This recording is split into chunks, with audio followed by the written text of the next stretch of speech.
Okay guys, magandang hapon. Nandito tayo ngayon sa Tagwanaw Bridge. Tumbay, ang tae. Uy! Tumbay, salbaliw, Uy! Hapit. So kasama natin si Jason, the rider.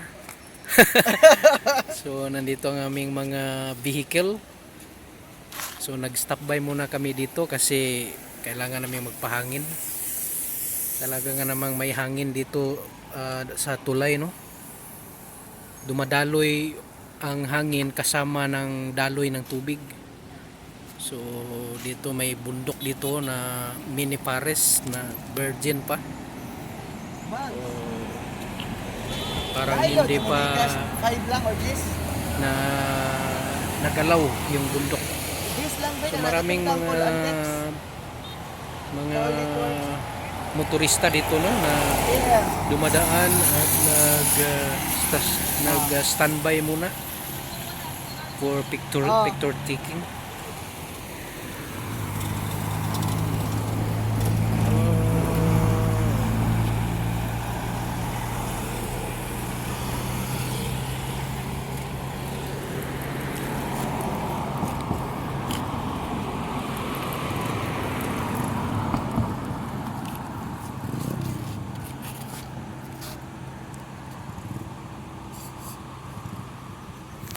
So ditong daloy ng tubig, oh.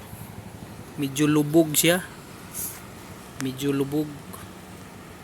Pero okay lang.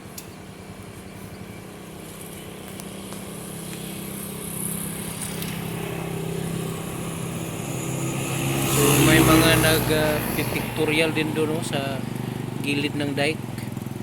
Parang nakakatakot. Kasi kapag madulas siya dyan, eh, talagang mauuntog yung ulo niya. So nag-chill ride lang muna kami ngayon. Uy, ang iro, oh. Ang aso parang siyang nagmamayari ng daan.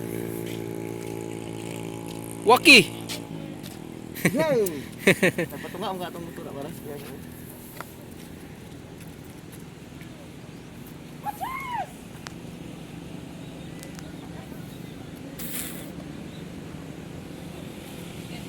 Di niyo mo makontak? Napalag yung ate. Okay, so napakaganda ng kalikasan. Pero sadyang napakasama nito kapag bumuhos ang malakas ng ulan. Dito talaga yung dadaan yung tubig, oh, galing sa Paungon at Talakag. Ito yung dito nagsisimula ang Cellphone niya, mahilag na kuya. malakas na buhos.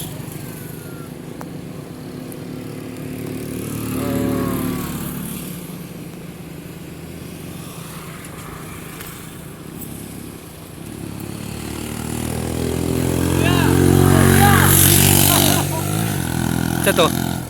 Kauban sa okay. Oh. Nahinti yapon? Oo. Pa siya ni-resign. Wala pa. Bago na siya. Bago.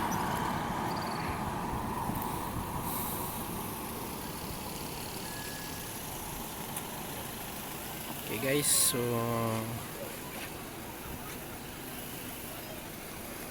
Ano sabihin mo, mo load nga. Ako lang, bantil lang ako 20 ganyan ata. Ano kasi muna 20. Ako muna itong gilod. Di na kay dili man day katong call ante sa dalog kay 20 pesos day. Bulabo ka ginato.